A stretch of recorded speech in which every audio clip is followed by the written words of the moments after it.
We're all good with that? Awesome. Perfect. All right. And then I was like, can I share? I think Jen, I might need you to let me share my screen. Okay, so I will make you what? Make you co-host? Yeah, or just like enable screen sharing. Awesome. And if anybody gets into the waiting room and we all see, please just let them in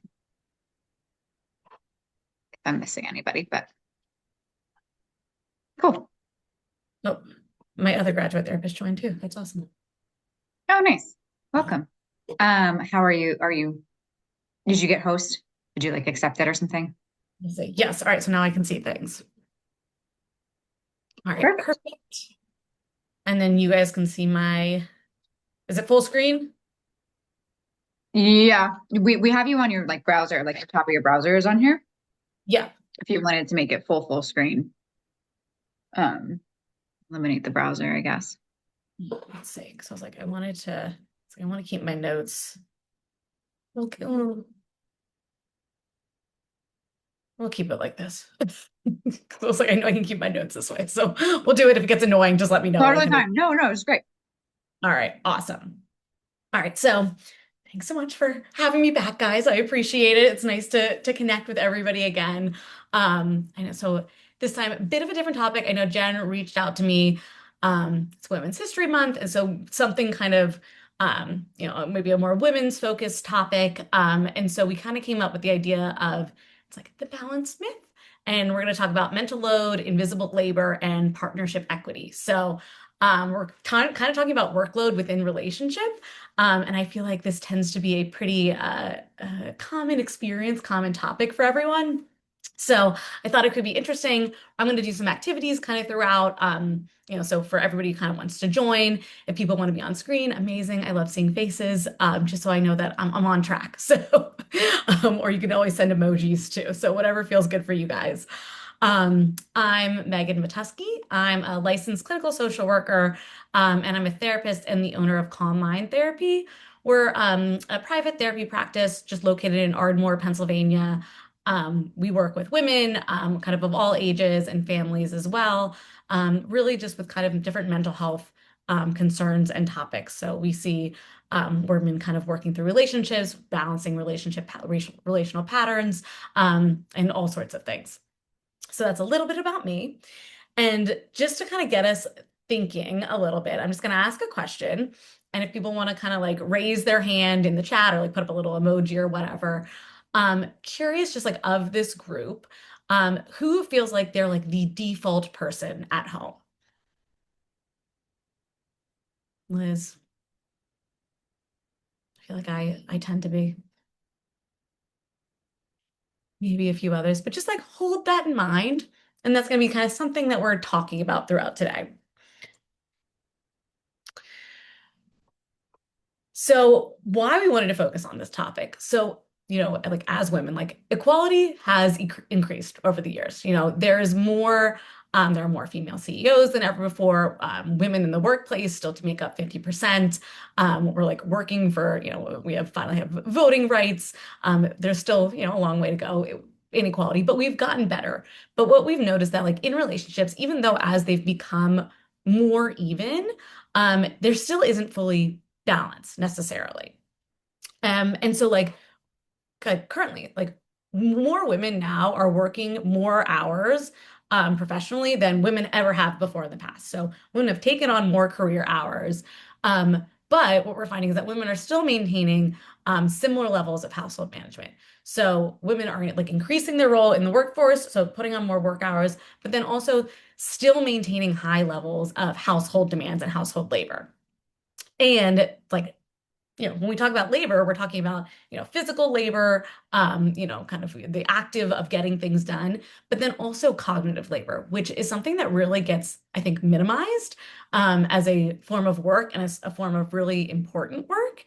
And with all of this, like everything that women are taking on today, what we're finding is there is more burnout, and this can like translate into relationship dissatisfaction because we are just taking on so much and so much more than women have ever had to take on. So today, because of that, what we're going to explore is the idea of like invisible labor, mental load, emotional labor, kind of what do all those terms mean? What do they encompass? Why women take on more. And this is kind of still a trend that we're seeing in society and in relationships. And then how these dynamics harm our relationships. So why this could actually be unhealthy and unhelpful for a relationship. We're going to talk about Fair Play, which is a great book and kind of a great method and model for redistributing kind of household tasks and chores. So we're going to come up with some like concrete ways of like how we can start doing this differently. And then we're also going to practice some communication techniques. So it's like, how do we start actually having these conversations with our partners in like productive, healthy, joint ways? So that's a little bit of a roadmap for our presentation today. Any questions as we kind of get started? Awesome. And if anybody has any questions at any time, feel free to stop, pause me, whatever you need. I'm happy to answer them. All right, so we want to talk about invisible labor first. And so, invisible labor is kind of like an umbrella term. And so, this is any work that we are doing that is not seen, not measured, not rewarded. So, it's the stuff that really goes unnoticed. And so, like, for having any Harry Potter fans, like, this is the stuff that would be performed by house elves, things that you would just, you never even realize that how they get done or how they're happening, but they just happen. And examples of this are like often things that, yeah, we really don't see, but it's the keeping a mental catalog of all of the household items in our house. So that way we know what needs to be ordered for next time. Or like scheduling appointments. You know, it's like, how do those appointments get on the calendar? They just happen, we show up. Like, no, somebody has to be in the background running that and doing that. Managing family relationships. Like, we don't just have healthy relationships just because like there actually takes a lot of work that is involved in managing the relationships in our lives. And even like emotional climate tracking. So this idea of is really important for people to have an ability to manage other people's emotions and know what people needs and respond to them appropriately. And that is a form of labor that often really gets minimized and doesn't actually get tracked in the doing of the day to day. And then if we like break it down even more, so it's like kind of our umbrella term is invisible labor. And then underneath that, we have the idea of mental load. And so this is specifically looking at all of like the cognitive project management tasks that people do day to day.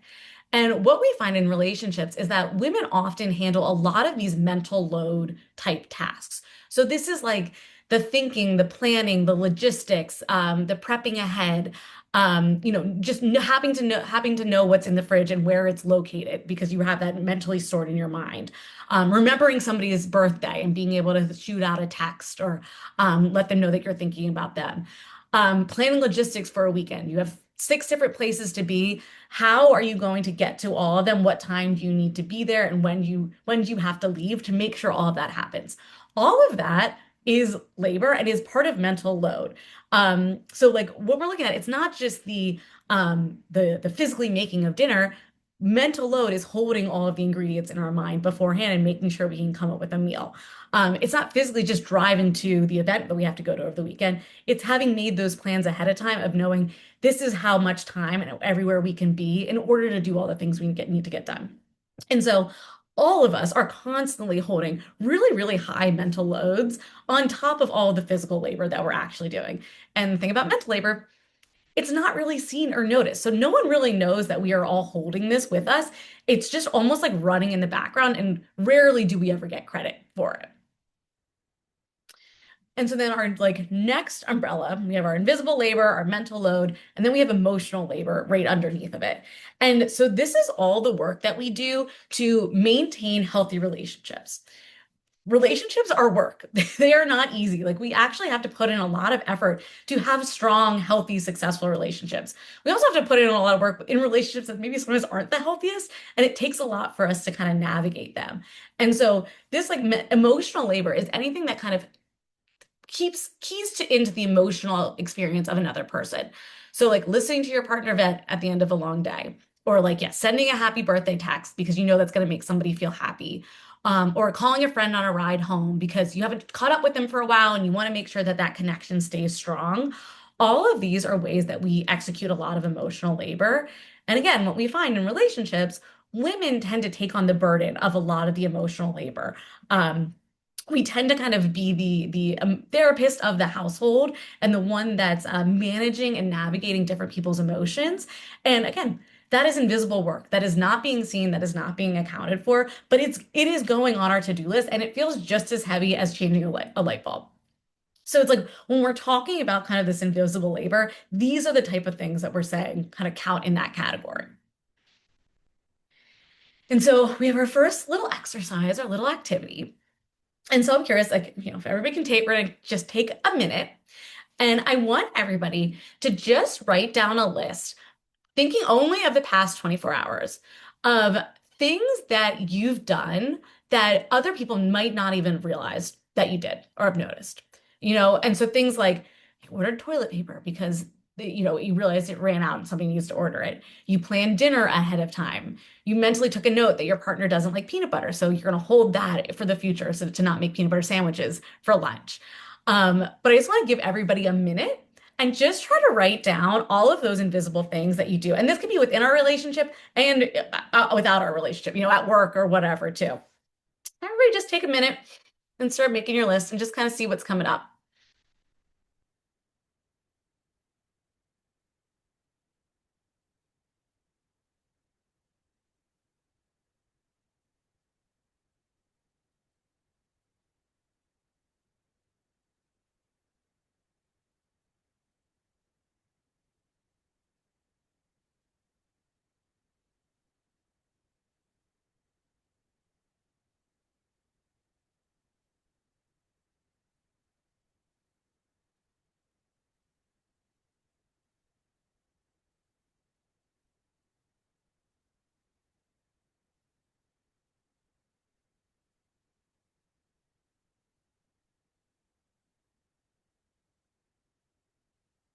Maybe take about 10, 15 more seconds. Keep filling out our list.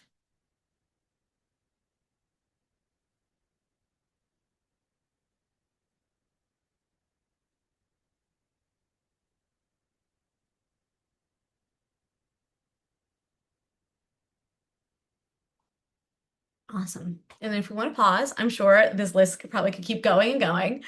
But I'm curious, like, let's take a second. Like, what has everybody noticed about what they wrote down? Like, was it easy to come up with things? Was it hard to remember those invisible things that you did? Was your list short? Was your list long? Anybody have any feedback, any insights they want to share? I think it was a little hard to think about things because, these are oftentimes things that we just do on such a regular basis and we get used to it to the point where we might not even realize the load that it carries. And so I, appreciated this exercise to kind of, maybe give myself a pat on the back and realize that, even if it just seems like I'm going about the regular day to day, like I'm still doing these things that, somebody else isn't, and it's still like, laborious to an extent. Awesome. No, thanks, Liz. Because I was thinking about this exercise too, and I was like, it's hard to remember all of the things that we do because, yes, like they just don't get counted. They don't get noticed externally and they don't get noticed internally. And so to actually have to sit down and think about all of those little invisible things that we do every day, I don't know, I found it kind of hard too. I know when I'm doing it in the moment, but to look back, it almost feels like there's so many that it's hard to keep track of. I'm curious, anybody else? Any other thoughts, insights, discoveries? I kind of have a different approach because I live alone and I'm a single person. So I was like, I was thinking more about like my job and my team, and I'm, a team manager, and like what I do for them that not that necessarily needs recognition, but like they have no idea that I'm doing behind the scenes to make them successful, like things like that. And trying to think about them, and let them, I try to let them like have the wins and empower them. But like so a lot of times behind the scenes, we do it as like somebody who's more developed and stuff. So yeah, maybe that. And then I also thought of like things like organizing spreadsheets and like if you're the one who's like in the spreadsheet and then like the last I'm a freak and I like that ought to be like the same text and the same color and stuff, but maybe like not everybody thinks of that. So you feel like maybe you're always the one doing the organizing of spreadsheets or something. So I thought about it a lot more work related just because like yeah, because my home situation is different. Yes. No, but I love that too, because I was like, this, I mean, it counts across the board. It's not just a relationship thing. This happens in work all of the time. And like the amount of this stuff that we're doing, and then those are not coming up really in our performance reviews. Like no one's talking about those really unseen things, but these skills are so important in actually us being really successful and being good at our job. But yep, totally agree. Like they get missed by the external world. Curious, any other thoughts?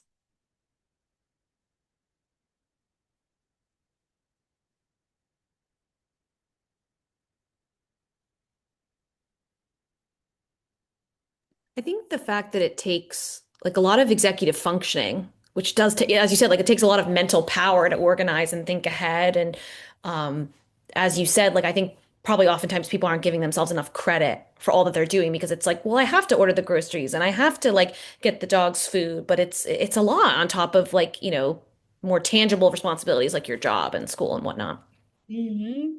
Yes, no, I totally agree. And like, yeah, I love the idea. I was like, you and Liz both brought up the idea of like credit. Like, we don't give ourselves credit. No one's given us credit for these things and just how much work and power and this is a skill set. Like executive functioning and being good at this kind of stuff is really a skill that yeah, not everybody is the best at. And we are often doing it without even, blinking an eye at it.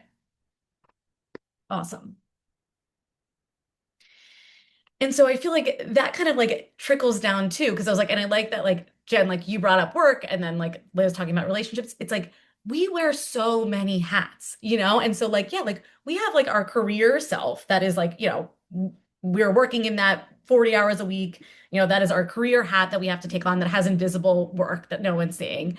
But then we're also, I feel like all of us have these other roles that we're always bouncing into of like, therapist. We're taking care of our partner, we're taking care of our friends, we're taking care of our family emotional needs. We're rolling in that day to day. We're like the household operations manager. We're making sure that, yep, like everything's working. We're calling a plumber if we need something fixed. We're making sure we have all of the supplies that we need running in the background. We're all our own social chair. So like if we want to have, healthy, fun relationships and activities, we need to plan events and do things with people and stay connected with people and are always running that in the background as well. We're also parents, we have this role of parent where we're taking care of our kids and all of their needs, which are many and consistent and continual. We're the house cleaner. So, we're making sure that our house is clean and organized and tidy. We're the chef, breakfast, lunch, and dinner. They have to get eaten and made all of the time. And somebody has to be planning and thinking about those things and then executing them. Um, we're executive assistants, we're making appointments and doing the little admin work and filing taxes. Like all of that little background stuff is running on top of what we do. We're all our own CFOs of like taking care of our finances and making sure that our budgets are running smoothly and our jobs are getting done. And following our spreadsheets, to make sure all the numbers are matching. And then we can even be teachers, if we have kids and they're coming home from school and we're having to help them learn and grow into humans. There's just so many roles that we all take on a day-to-day basis. And like always liking to think like if we were to pay somebody to do all these roles for us, like each one of these is basically a full-time job. And yet just as humans, we take them on as if they're nothing, as if like, yep, this is just what it is to be human. And those are all the tasks. And then all of the invisible mental load it takes to counterbalance and carry all of those tasks in our mind. It's a lot. We have a lot going on. And I'm sure there's others too. I was like, I'm not sure if anybody else had others that they were thinking of that I missed, but there's always even more to add to the list.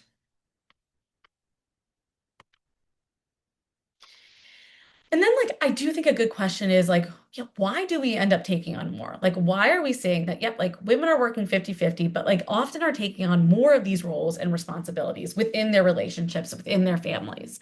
And usually it's like, it's kind of unconscious. Like, we just kind of fall into these roles, like this invisible labor, like Liz was saying, like, we do it without even really thinking.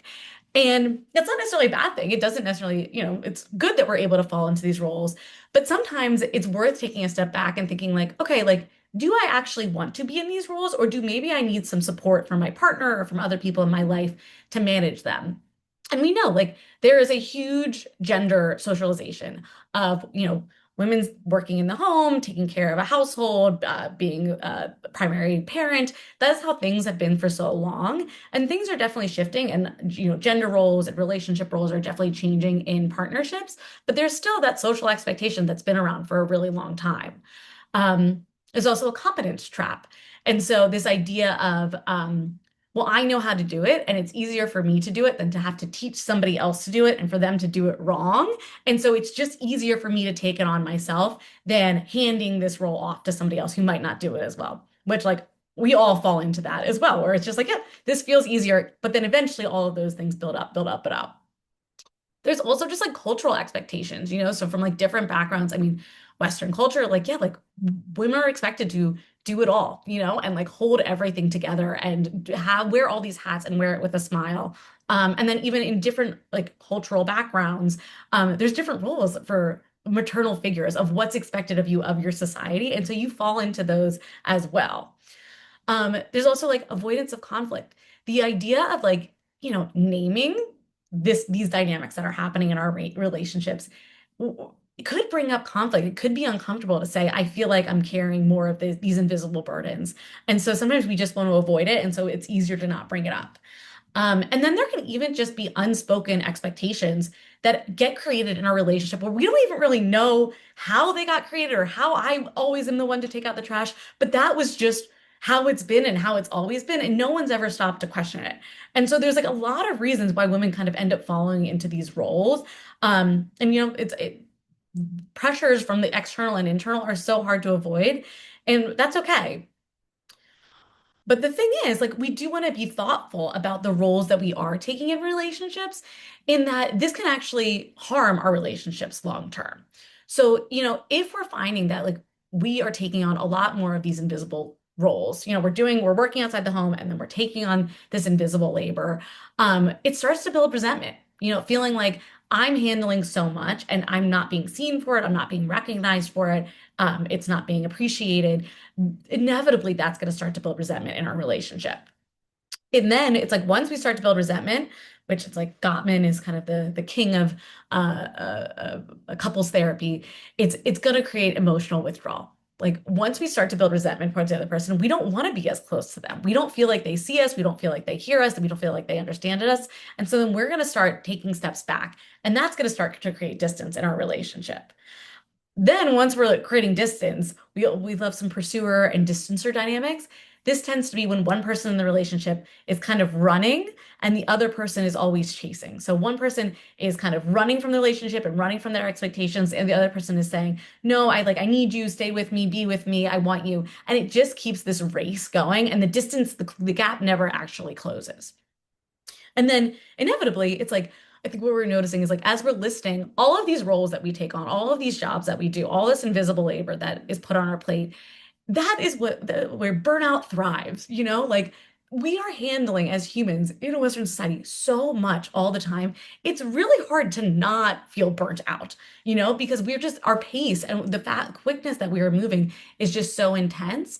And so we can just be experiencing general life burnout, but then sometimes that can kind of mask as like relational dissatisfaction, and sometimes when we're burnt out, it's like we're allowed to express that to people that we feel close to. And so that burnout might be coming out with our partners, with our families, with our friends.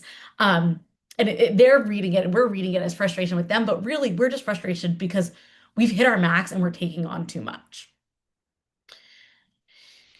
And so that's kind of where the idea of the book Fair Play kind of comes into play. I think it's like a really great book, and it really talks about kind of these invisible roles, invisible labor, and it identifies that like this stuff can be really become problems in relationships. But instead of just accepting that, like, well, this is the way it's always been, and there's no way to change it, and we're just going to keep functioning in this maybe unhelpful pattern. What's actually more important is really like sitting down and talking about these roles and defining what roles exist in your relationship. And so they kind of look at relationships like any organization. And, in a company, everybody has very defined roles of what's within their job description and what's out of their job description. And in relationships, we often don't sit down and talk about the different roles, the different hats that we're all wearing, and who's taking charge of what hats. And so really, it's like what we want to do is actually start communicating about this in like a non-blaming, non-judgmental way, but just really talking with one another and sitting and listening to one another about what's working and what's not working and how we can actually start to make it feel more balanced and healthier. And so I really like, Eve, the author of Fair Play. She talks about this CPE model. And so this is like this idea of how we start defining roles. And like often what we find is that, men sometimes see the job as just the actual task completion. So they see the job as, like just like getting a list, going to the grocery store and getting the food. Like they completed the task. But what gets lost in that is all of the invisible labor that goes into meal planning, writing the list, thinking about who's going to make the meals, what time we have to eat this week, who's going to be home for dinner, what does a balanced meal kind of look like? All of that gets taken out of it. So yes, you bought the groceries, but there were so many other steps that came into play that actually were a part of that task as well. And so the CPE model likes to talk about this idea of like conceive. So this is the idea of like noticing a need. So if we're going to be in charge of getting groceries, we're also then in charge of noticing the need that we ran out of ketchup. And so that means we need to buy more ketchup this week because we ran out. Oh, yep, okay, we have enough stuff to make burgers, but we don't have buns. So I'm going to add that to my list because we need buns. To actually do the task, it really does start with noticing what needs to be done and not having somebody prompt you about the noticing. It's you yourself are noticing that thing and saying, okay, I'm going to add it to my list. Then it's planning. So it's doing the logistics and the decision making. So, okay, I have to go get groceries. We only have one car. My partner's going to be out this weekend. All right, so that means I need to go to the grocery store Friday night because, that's when I'm going to have access to the car. I need the car to go get groceries. Have to make sure I need to bring extra bags to the store or whatever. It's all of the logistical pieces that go into kind of making these decisions. So we're noticing needs, and then we're doing the logistics involved and the decision making involved. And then finally, like the last step, so only a third of every task is actually the execution. So only a third of that task is actually the going to the supermarket and buying the food. But in order to really own a full task and to own a whole role, you need to do every step of the process. You can't just do one step or another. And like oftentimes it's like women they tend to hold a lot of the conceive and the plan logistics, and maybe they'll hand off the execute, but we're already spending a lot of time and labor on something that maybe actually shouldn't necessarily be our task. And so maybe it's worth starting to hand over that full task, that full role to our partner or people in our life who have capacity to take more things off of our plate. And so this idea is like ownership versus helping. And so like a lot of times, and like I'll do this like with my husband, I'll ask him like, could you help me with? Which usually when we ask like, could you help me? It creates like a hierarchy, where it's like I'm the boss and I'm asking you to help with this task, and I'm going to think about what I need you to get done and give you the assignment, and then you're going to do the assignment and bring it back to me. And that creates like a separation and like can create some resentment because the one person isn't owning all of it. We're actually having to hold the C and the P of our CPE model, and we're only giving off the execute piece. And so instead, we want to start switching it with like, who owns this domain? So this idea of like ownership, And so it's like, if we're talking about groceries, who is going to own the full beginning to end process of groceries for this week? And this actually like creates more of like a partnership because we are both saying, I'm going to own this, you are going to own this. And it gives like, some of that, it helps distribute some of that invisible labor and that mental load into a more even pattern, And so how are we thinking about speaking about this? And like, how can we ask for ownership from our partners to help us with these tasks? And so we have our next exercise. And so I'm kind of stealing this from Fair Play. The book's great. It kind of has a bunch of these task lists in it, but there's also a deck of cards that lists like pretty much every task that exists within a household. And what they like to do in it is we have this whole deck of cards and we can sit and sift through the cards that matter to my relationship and our family. Like some have, if you have kids, some have kid cards. If you don't have kids, some don't. If there's no in-laws to worry about, we can take out that card. But if, managing in-laws is a thing, then let's keep that card in. And so you go through and you identify the cards that matter most for your relationship with your partner. And then I think it can work in multiple ways. Like the first step is like maybe going through and dividing the cards into majority of the time who owns this task or that task. Who owns, if you own it more than 50%, you are the owner of that task. And just looking at like what the distribution of those cards look like. And it doesn't necessarily have to mean like everything has to be 50-50. Like that is not actually how most relationships need to function. Some relationships are totally fine where it's a 70-30 split because one person happens to have more capacity than the other person to get those things done, or they like doing those tasks or whatever. So it's not necessarily we need the piles to be equal, but we need the piles to feel fair to both partners, so that way, like, yep, we feel like we're equally distributing the task. And then once we do that, it's like we can start to look at the cards to say, like, are there some cards that I actually would like to hand off to my partner to own completely? Like, this is a card that I own 60%, but or I own 30% of, but I actually don't want to own any percent of it. And I want to actually hand this over to my partner for them to take 100% of it.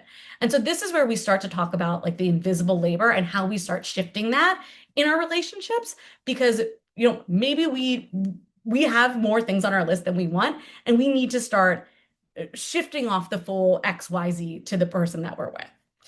So for this activity, what I'd love everybody to do is these are just some general general cards in our deck. And what I'd love for you to do is like, make a list and you can say like, what are the jobs within these cards that you own and write down the ones that you feel like, yeah, these are the ones that more fall on me. On the other side of the list, I want you to write down the roles that your partner owns, and just look at those and see where the balances lie. And then once we do that, we're going to think about, is there one card that you'd like to hand off to your partner to own completely? So I'm going to give everybody a minute or two to first just start dividing these tasks between themselves and their partner.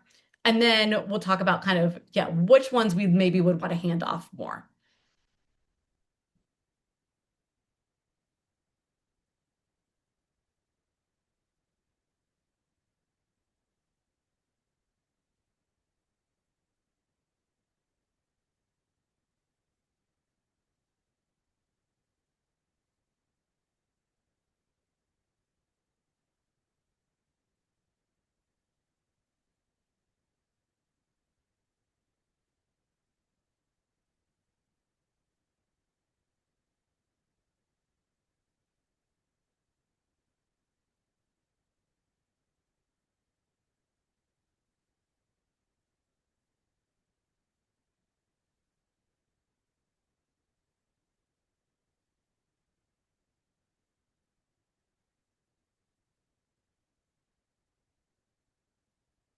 It might be nice to know if it's like easy to think of who owns what, if it's harder to think of who owns what.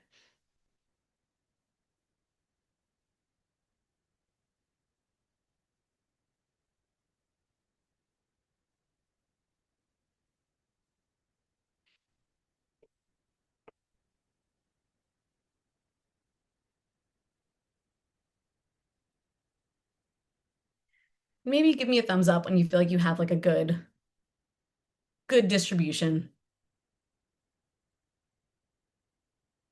Awesome. Liz, we got a thumbs up. Katie, we got a thumbs up. Cole, we got a thumbs up. Awesome. So I'm curious, like any thoughts of how that activity was? Was it easy to split them? Are you noticing anything about the distribution? Does it feel like a good distribution for your relationship? Does it feel like a little bit off? Curious what you guys are thinking.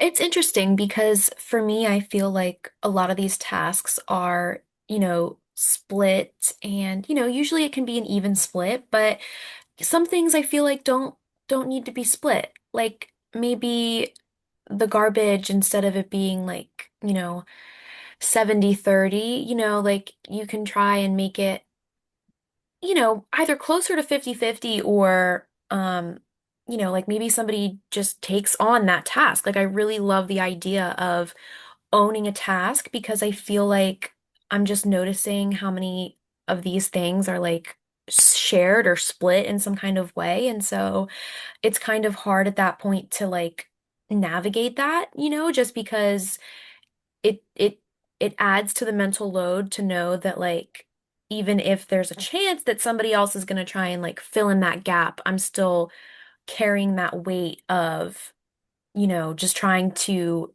balance everything, if that kind of makes sense. Mhm. Yep, no, I totally get you. Like, yeah, like it's this idea of like, wouldn't it feel nice to just not have to think about it at all? Like just to, like, even if I'm only engaged in 20%, that is still 20% that I'm still having to engage. Like, wouldn't it be so nice to just get permission to say, nope, this is something that I fully want to hand off? Yeah, exactly. And so that's why I feel like this exercise is really helpful, because I didn't like fully realize how much was shared, or the weight that sharing things still like keeps on me. And so, yeah, I really appreciate like the concept of ownership of a task, just because like for me, splitting has been like kind of so-so. Mhm. Awesome. Yeah, no, I love that. Here's any other thoughts? So I took this more like because I'm with my parents. Sometimes I go to their house and I'm thinking of like, what do they do that I do? So, or that I can like do. So I think of like when I go to their house, my mom honestly does my laundry. Like I can't even stop her from doing it. So like I know that's off my plate, but in return, I might do like all their IT stuff, right? Like I might like set up their TVs and whatever, like anything that they have going on. My dad does the dishes in that case. Maybe I'll cook dinner. Like, Hmm. I guess it doesn't always have to be just like a standard partnership in terms of that. It could also be like, um, yeah, and like kind of who is responsible for what and how that works. And usually if I'm cooking dinner and I'm like going to get dinner and stuff, like I want that to be mine. Whereas I know like, okay, I know my mom's gonna do my laundry, so I'm not gonna have to do that this week. You know what I mean? If I'm at that for the whole week or something like that. Um, so yeah, I kind of thought about it in a different way, but um it was a good exercise for that too. Yeah, no, and I love that because even like thinking in families, I was like, with like that's a parent-child, structure, like this idea of like, yeah, like for kids, like what does ownership mean, and like what are all those invisible tasks that we do, and how do we split tasks within a family to make sure that the family is functioning evenly? Like this is also not a conversation we tend to have kind of in a family systems way, and so I love that you're bringing that up too.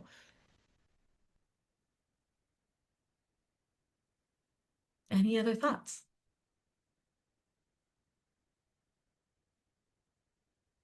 Yeah, I think the shared tasks, Liz's share kind of made me think of this. Like I could see how that actually could cause conflict in some relationships, because it's like you don't really know, like, am I doing 30 today? Are they doing 70? So like in some ways, like what Liz said about like the ownership of the task kind of eliminates any guessing games and confusion and disappointment and expectations and that sort of thing. Yes, yes, no, 1,000%. Because yeah, it's like, oh, and usually it's like these things aren't talked about. So it's just this unspoken, like, yeah, 30% of the time I do this thing, but like 70% of the time they do this thing, and like, but maybe today I might, or they might, or oh, there's no actual clear lines there. And so the idea of just having some clear lines with what this looks like can be a little relieving of that as well. Yeah, because I feel like if everybody's responsible in a way, then it's almost like nobody's responsible. Or if it's like nobody is responsible for a task, then kind of like everybody, that kind of idea, like just confusion. Yep, yep, completely agree. Also thinking in terms of dinner, like if you're making burgers and it's not a clear defined responsibility who's getting food and you get like no buns and multiple things of cheese, it's like, Yes, like things can happen like that too. chaos. Yep, agreed. And I'm curious, like, of these cards, just thinking about like your life currently. Are there any cards that you're like, I would love to fully hand this off to, a family member, my partner, a friend, where it's not on my plate anymore, and I would like them to fully own it, and I'm gonna, I'll pick up my other cards. I'm curious, anyone pop up for you guys that you're like, yeah, that would be a nice one to fully hand off. Taking out the trash, I could do without. I would love to hand that off to somebody else. Hmm. Yep, I feel you.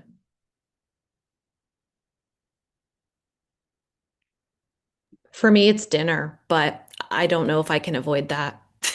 You know, because it's funny what you said earlier about like cultural norms. Like my husband's Albanian and he does a lot around the house, but he will not cook. Like that's like his like hard line in the sand.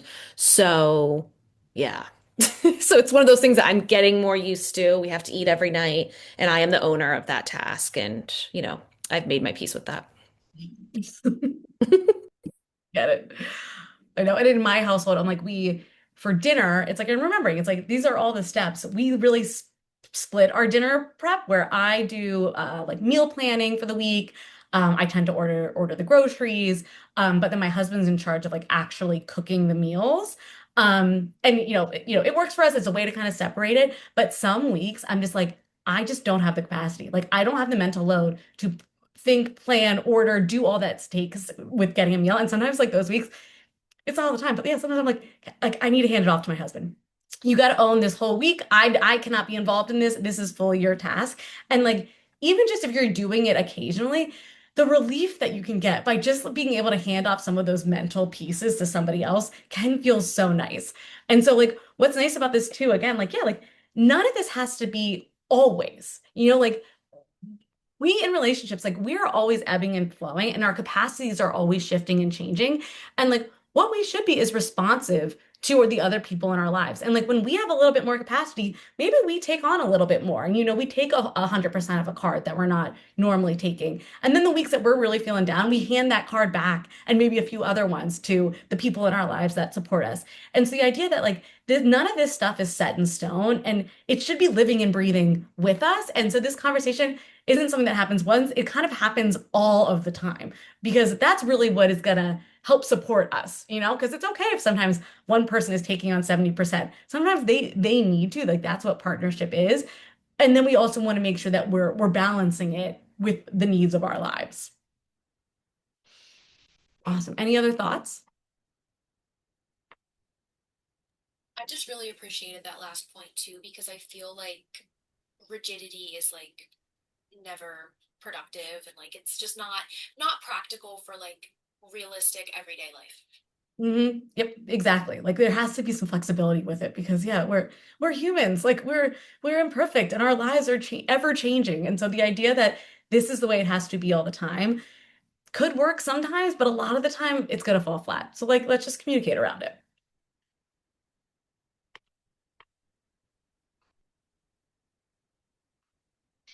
And so then just think about like sometimes like having these conversations can be hard. So the idea, with fair play, you will sit down with your partner, with your family, and you'll actually divide all of these tasks amongst each other. And some fears do come up because, again, this is not a conversation that we really have that often. And so anytime we're doing something that's new or different, like it can bring up anxiety or uncomfortability.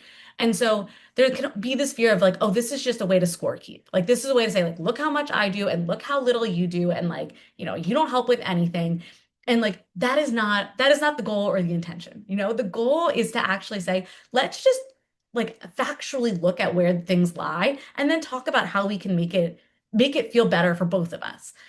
So it's not about scorekeeping or who does what or, look at all I do. It's about how do we actually get to a balance that feels better for the two of us. We could go back to the competence anxiety, this idea of like, if I hand it off to my partner, they're not going to do it as well as me, or they're not going to do it exactly the way I like it. And, there is a little bit of handing off control and this ability that people might, when you hand off a card initially, it might take them a little bit to learn how to be good at that card. And again, that's okay. We're going into this with expectations that we're shifting dynamics. And so there might be a little growing pains with it. Um, Also like I love some control and I love kind of doing things my way. This is asking us to give up control. Like if we really want to let go of some of that invisible labor and that burnout that we're all living in, we have to try to trust other people in our lives. And I mean, and this goes for doing this with partners, if we're doing this with family, if we're doing this with coworkers, this idea that we're letting control, and that doesn't mean it's always going to be the way that we want it to be, but it at least is giving us some more space and capacity in our lives. There's also, we're fighting against like gendered conditioning, of that, women will cook and clean and take care of kids. That older school way of thinking, we have to push against that of, yeah, no, maybe that all of these tasks are gender neutral, and we have to figure out for our lives and for our family what makes the most sense. And then also just anytime that we're talking about like hot button topics, there's a fear of conflict, like sometimes it's when we're saying things aren't working for me, we worry that the other person is going to hear it as an attack, or it's going to turn into a fight, or it's going to turn into an argument. And so that tends to keep people avoiding these types of conversations.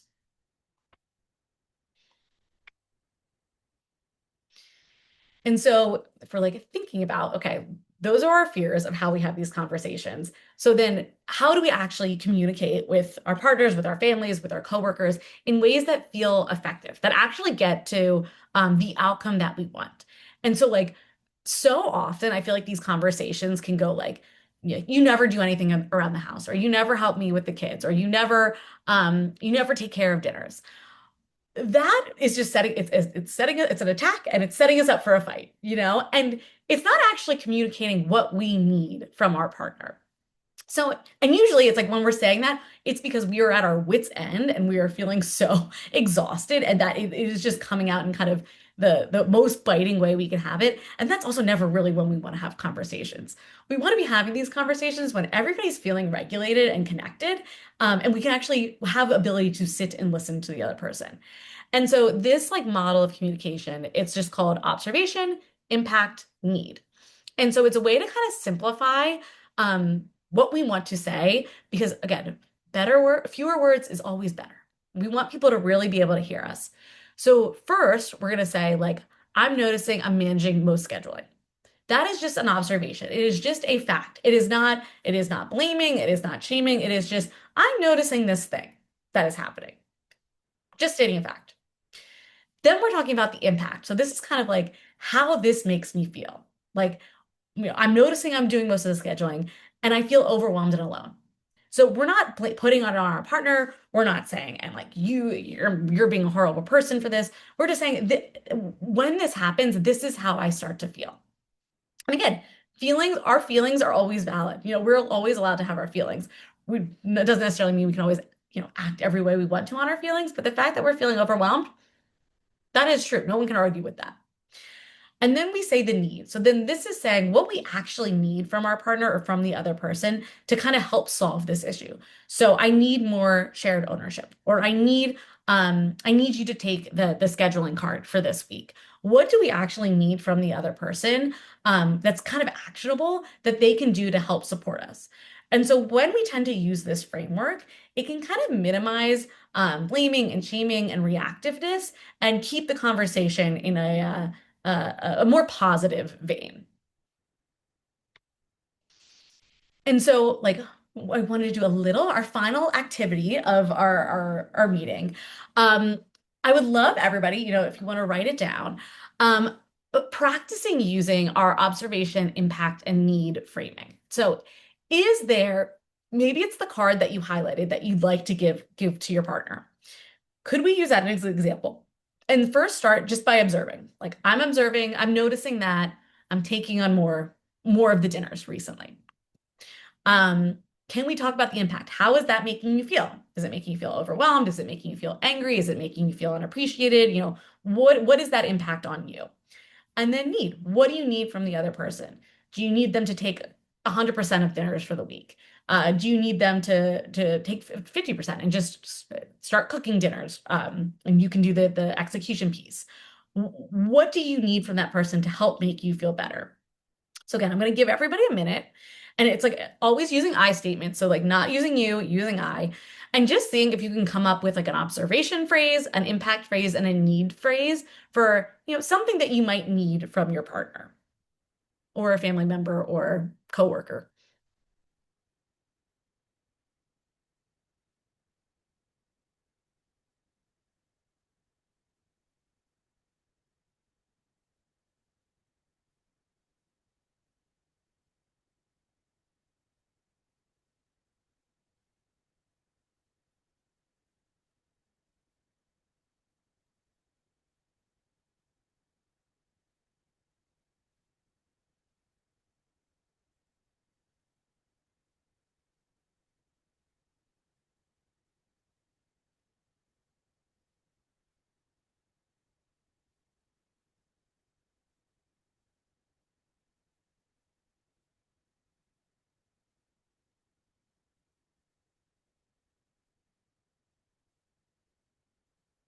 And then once everybody kind of has, their observation impact need written out, maybe give me a thumbs up. Let me know if you have it. Awesome. Thanks, Liz.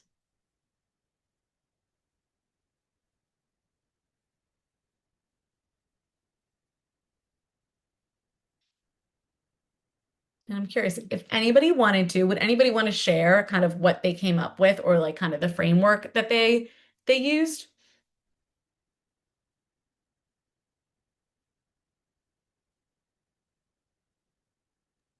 Yeah, I can go. So my observation would sound something like, I noticed that I seem to be the one taking out the trash most of the time. Um, this makes me feel kind of overwhelmed and maybe a little bitter. So I need you to, take out the trash maybe before I ask. Mhm. Beautiful. Yep. So we have an observation of like, I'm noticing I'm taking out the trash. The impact, like this is making me feel like resentful and overwhelmed. And then like the need, like, yeah, like I need you to take on this trash activity or like, yeah, like I need you to own this. Like, because it's like if before I ask, that means like maybe the conceive and the planning parts of the task aren't being handled. And so maybe you need him to take on those two parts of the task as well as the execution piece. I love that. Any other thoughts?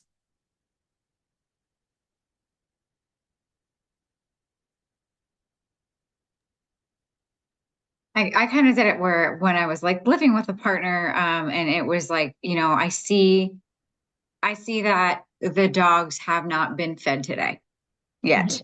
Say it's like 11 o'clock. Let's say I feed them at 8 o'clock or something.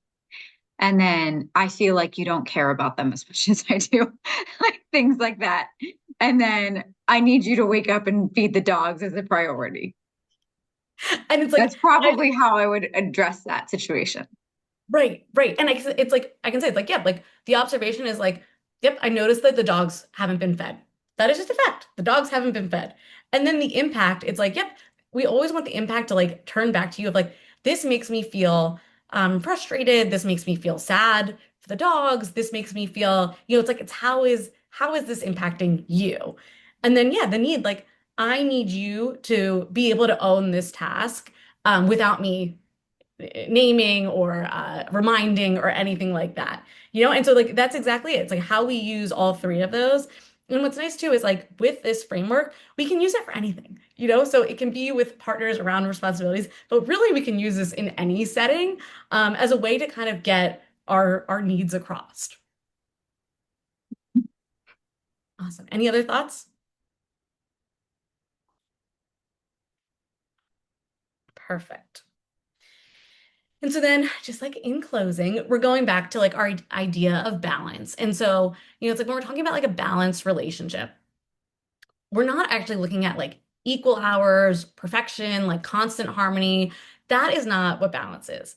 Balance instead is like open communication, clarity about roles and responsibilities, equal ownership instead of just helping, and then flexibility, being able to be have these conversations repeatedly over time, being able to adjust and change depending on the needs of each person. And so that's what we're kind of looking at when we're trying to get to a more balanced relationship. And so then we got like a few minutes left. So just opening it up if anybody has any questions, any thoughts, anything people would want me to go into more detail on, feel free to ask.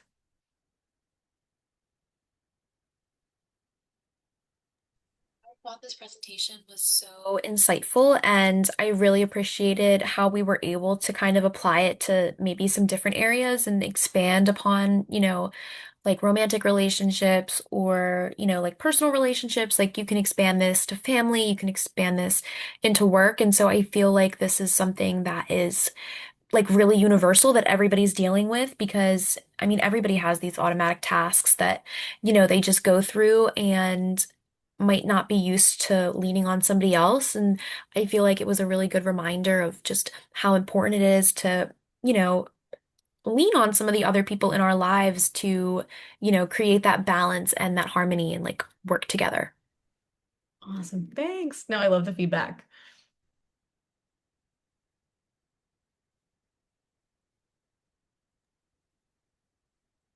So for some of us, like myself included, when we're getting into new relationships, right? We've had like, some of us on the call are dating or trying to maybe move on from a past relationship or something like that. So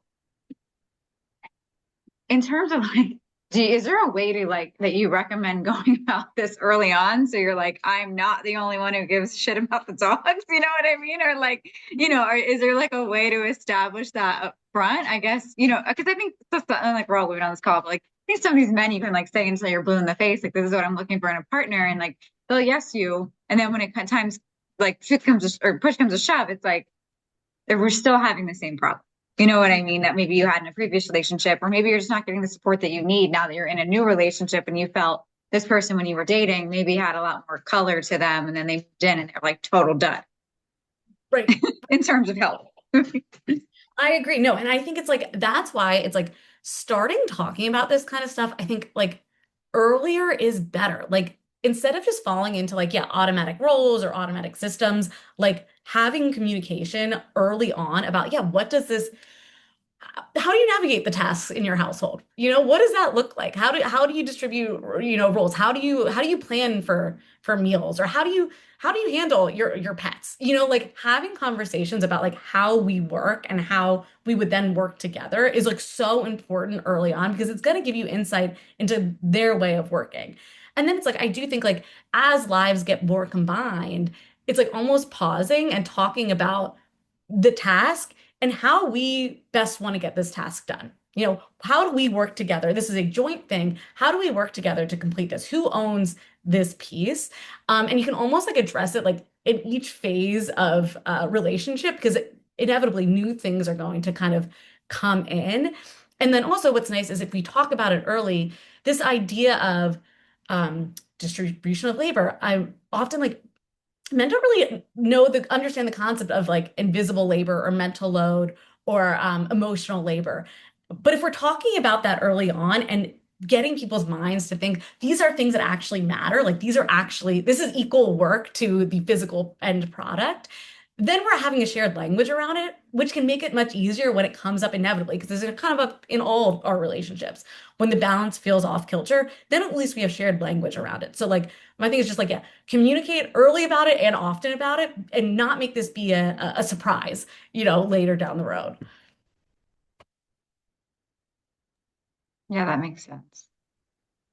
I think I'm myself working on that like communication thing because I'm like, how could you not realize like the trash is full. Like I'm not being told to take the trash out, right? So I think that's like so frustrating. And I mean, being in a like a long-term relationship prior, I'm like, how are you not looking at that? And it's like people just focus on different strokes for different folks, right? Like it might be the focus was on cutting the grass or like something else. And you're like, but that is like the stinky trash. I just don't understand, you Right. know?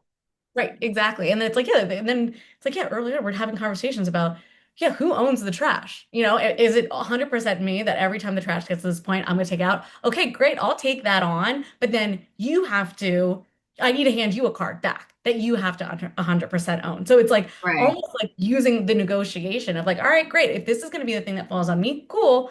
But then you equally have to take something off of my plate too. So it's Yeah, makes like sense. always the negotiation. Yep. Perfect. Awesome. Any other questions? No, just thank you so much for everything. I think this was very insightful. Awesome.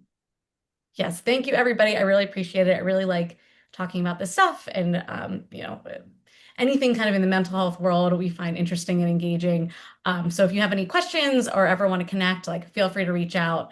Also, if you guys are ever interested, these are our citations. So just more information about all of this stuff, a link to the book Fair Play, which is, I think, a really great resource to use. So yeah, if you guys ever any more questions, ever want to connect with me, feel free. Awesome, Megan. You're so insightful. We love having you. This is great. Sorry, I dropped off video. Phone died. But this is so awesome. And we will send out the link to our members too. I know we do have a lot of women, with children that are younger on the call. So this time frame might not work, but having you, record it and be in the spot and stuff and offering help and assistance is definitely something that people can look back on and review. So that's fantastic. Thanks everybody for joining. And Awesome. we'll see Thank you you, next time. guys. Bye. Thanks, Megan. Thank you. Thank you.